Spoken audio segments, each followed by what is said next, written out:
एक मुलाकात ऐसी शख्सियतों के साथ जिन्होंने दिया है अपने जीवन को एक नया मुकाम। रूबरू कराएंगे ऐसी कुछ हस्तियों के साथ एक खास शख्सियत के साथ मुलाकात जयदेव पटेल के साथ नंबर 1 इंडिया न्यूज पर। नमस्कार व्यूअर्स, मैं हूं जयदेव पटेल और आप देख रहे हैं नंबर 1 इंडिया न्यूज। आपका एक बार फिर स्वागत है एक खास शख्सियत के साथ मुलाकात प्रोग्राम में। आज हम बात करेंगे 27 अक्टूबर को विधि विधान के साथ केदारनाथ के कपाट बंद कर दिए गए। इसके अलावा केदारनाथ में सितंबर और अक्टूबर के महीने में लगातार आ रहे एवलांचों पर एक समिति गठित की गई थी। उस समिति ने अपनी रिपोर्ट पेश की है। इसी पर ज्यादा बात करने के लिए हमारे साथ खास मेहमान जुड़ गए हैं देहरादून बढ़िया हिमालय भूविज्ञान संस्थान के वैज्ञानिक डॉक्टर मनीष मेहता।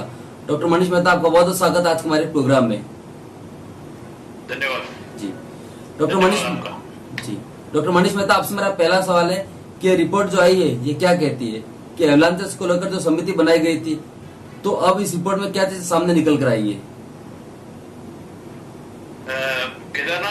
केदारनाथ इलाके में जो है सितंबर लास्ट और अक्टूबर में लगातार 3 एवलांच आए थे उस रीजन में, जो कि सोशल मीडिया पे काफी लोगों ने उसको देखा और काफी एक डर जैसा माहौल वहां पे पैदा हो गया था। उसको देखते हुए स्टेट गवर्नमेंट ने जो एक समिति बनाई, जिस समिति में वाडी इंस्टीट्यूट के 2 वैज्ञानिक, Indian institute of remote sensing के 2 वैज्ञानिक और यूएसटीएमए के डायरेक्टर जो है, हम लोग वहां पे विजिट किया था और हम लोगों ने देखा कि जो एवलांच वहां पे आए थे वो बेसिकली वो इस वजह से आए थे कि वो उस रीजन में जो है उस सितंबर और जुलाई, अगस्त और सितंबर के रीजन में जो अच्छी रेनफॉल हुई थी मानसून की, उसके वजह से जो है हायर रीचेज में, हायर टॉप में जो है वो स्नोफॉल अच्छा हुआ था। क्योंकि इंडियन पार्ट का जो हिमालयन रीजन है वो मानसून फेडेड भी है और जो ग्लेशियर वहां पे वो मानसून फेडेड भी है और मानसून से फेड भी होते हैं, तो मीन्स समर में भी वहां पे स्नो एक्युमुलेशन होती है। तो वो उस स्नो एक्युमुलेशन की वजह से क्या हो गया, तो उस रीजन में जो है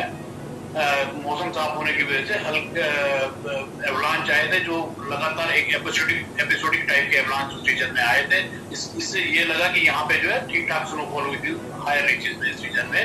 लेकिन ये एवलांच जो है मेन केदारनाथ जो शहर है, जो सिटी है, जो श्री केदारनाथ जी का मंदिर है, उससे जो है करीब 5.5 से 6 किलोमीटर दूर आए थे। ये 2 ग्लेशियर है वहां पे, एक कंपेनियन ग्लेशियर है और एक चोरावाड़ी ग्लेशियर है। चोरावाड़ी ग्लेशियर जो है करीब 7 किलोमीटर लंबा है और कंपेनियन ग्लेशियर जो है करीब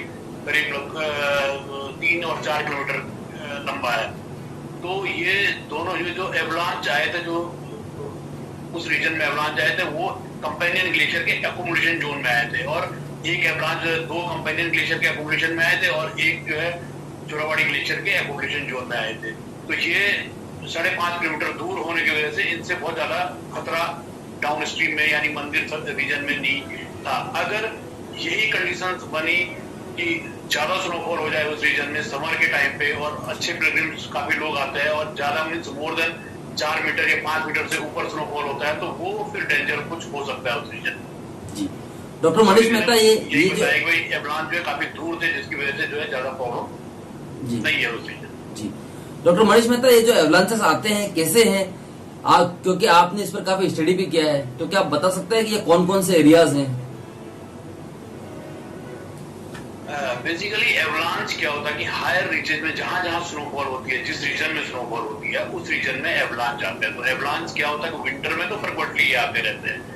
विंटर में जैसे आप अगर बद्रीनाथ रीजन चले जाओगे, केदारनाथ चले जाओ, तो ये काफी डाउन स्ट्रीम तक आपको एवलांच मिल जाएंगे। जैसे केदारनाथ में रामबाड़ा और रामबाड़ा से नीचे भी आपको एवलांच दिखाई देता है। बद्रीनाथ रीजन में जो है आपको रणांग और उसके नीचे दिखाई देते हैं। ऐसे ही गंगोत्री यमुनोत्री में भी आपको डाउन स्ट्रीम में मीन्स विंटर रीजन में आपको जो है लगभग ये आपको 2700 मीटर और 2500 मीटर के लगभग आसपास आपको एवलांच हर वैली में आपको दिखेंगे। आप जब भी जाओगे तो आपको समर मई जून के टाइम में जो है एवलांच के पैचेज आपको दिखते रहेंगे उस रीजन में। लेकिन कई बार क्या होता है कि अगर गर्मियों में स्नोफॉल अच्छी हुई और अच्छी स्नोफॉल हायर रीचेज में होकर के वो डाउन स्ट्रीम की तरफ आई, तो ये एवलांच जो है down stream means lower reaches में गर्मियों में भी आ सकते हैं अगर स्नोफॉल बढ़िया हो गया।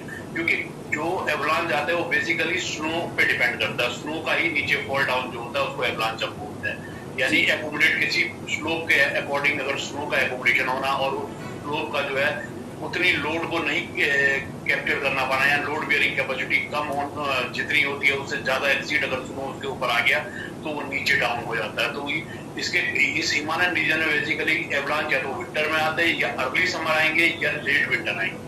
तो ये इस रीजन में आते हैं मैक्सिमम। जैसे आपने देखा होगा हेमकूट साइड में भी एवलांच काफी आते हैं उस रीजन में, और जितने भी हमारे जो भी पिलग्रिम साइट्स है उत्तराखंड रीजन में वो मैक्सिमम हायर रीचेस में जी। तो ये एवलांच जो है बेसिकली इसका डायरेक्ट रिलेशन है आपका स्नोफॉल के साथ। जी डॉक्टर मनीष मेहता, ये एवलांचेस कितना खतरनाक है? क्योंकि जिस तरीके से आपने बताया कि अलग अलग जोन्स होते हैं, तो क्या आप बता सकते हैं कि कौन कौन से जोन है जहाँ से खतरा है और किस तरह से इसके इम्पैक्ट को रोका जा सकता है? एवलांच का बेसिकली क्या है कि एवलांच जो, अगर हम एवलांच की मॉर्फोलॉजी देखें तो एवलांच की मॉर्फोलॉजी एवलांच को हम 3 भागों में डिवाइड करते हैं। जो ऊपर जहां से एक फॉर्मेशन जोन होता है जहां से ये स्टार्ट होता है, नीचे जो इसका बीच का जो जोन होता है जो ट्रैक जोन जिसको हम बोलते हैं, जिसमें ये ट्रैक करता है नीचे की तरफ आता है, और लास्ट वाला जिसको हम एक्युमुलेशन जोन या रन आउट जोन बोलते हैं जहां पे ये एक्युमुलेट होता है। तो अब आप अगर ये देखें कि मैक्सिमम कंडीशन जो मैक्सिमम डिस्ट्रक्शन इस एवलांच का होता है वो अब रन आउट जोन में, यानी बेस जो इसका बेस होता है उस रीजन में होता है। अगर हम हिमालयन रीजन में इसको डिस्ट्रीब्यूट करें तो हिमालयन रीजन में जैसे हमारे केदारनाथ रीजन में है, केदारनाथ रीजन में जो मैक्सिमम हमने मैप किया है एवलांच, तो वो उसमें लगभग अगर डाउन स्ट्रीम में विंटर एवलांच की हम बात करें तो विंटर एवलांच जो है केदारनाथ धाम के चारों ओर जो है करीब 13 तो जियोलॉजिकल सर्वे ऑफ इंडिया ने किया था, तो हमने 15 एवलांच मैप किया है उस रीजन में। तो हमने देखा कि उस रीजन में एवलांच से उतना ज्यादा खतरा नहीं है, लेकिन एक जो भैरव बाबा के बगल में जो एवलांच आता है वो उस एवलांच से थोड़ा सा उस रीजन में खतरा है, और उसके डाउन स्ट्रीम में जो है कुछ कंस्ट्रक्शन भी हो रहा है, तो उसको थोड़ा सा कम करके, कंस्ट्रक्शन को कम करके, और इसमें जो है हम इसका स्लोप मॉडिफाइड कर सकते हैं। इसमें हम जो है कंडीशन जैसे कुछ इसको रोकने के लिए कुछ बैरियर्स जैसे लगा रखे हैं, और अभी लगाए हैं इंडियन स्टेट गवर्नमेंट ने उस रीजन में काफी बैरियर भी लगाए हुए हैं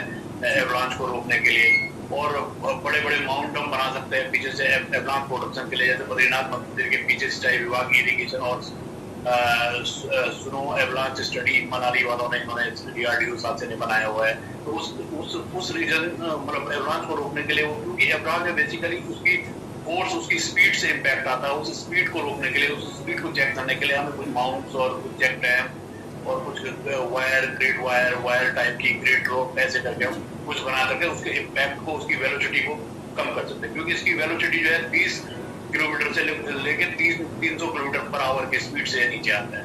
तो इसकी स्पीड, इसकी जो ताकत होती है, इसकी स्पीड में ही ताकत होती है, जिसकी वजह से डिस्ट्रक्शन करता है डाउन स्ट्रीम। जी डॉक्टर मनीष मेहता, आपसे मेरा क्लोजिंग क्वेश्चन है कि आपका आकलन क्या कहता है, कितना घबराने की बात है इसमें, और क्या रिकमेंडेशन आप गवर्नमेंट को दे रहे हैं? Basically avalanche is natural process. Avalanche जो आना होता है ये एक नेचुरल, एक प्राकृतिक क्रिया है। प्राकृतिक क्रिया में जितना स्नोफॉल होगा तो एवलांच आएगा डाउन स्ट्रीम में, वो डिसेंडिंग करेगा। तो स्नोफॉल, अगर स्नोफॉल बढ़िया होता है तो स्नोफॉल बढ़िया होना भी धरती के लिए भी और पर्यावरण के लिए भी बढ़िया है, क्योंकि जितना अच्छा स्नोफॉल होगा उतना हमारा क्लाइमेट और हमारे रीजन में पानी की उतनी कमी नहीं होगी उस रीजन के लिए।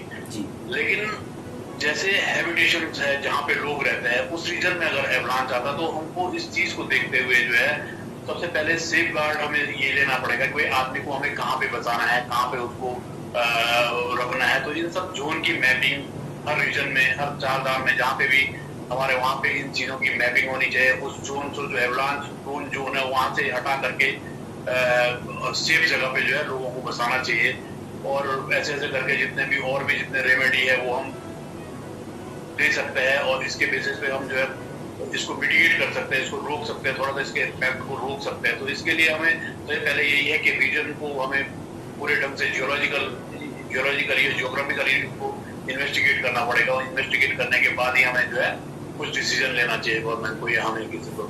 जी डॉक्टर मनीष मेहता, आपने नंबर इंडियंस के समय निकाला, उसके लिए आपका बहुत बहुत धन्यवाद।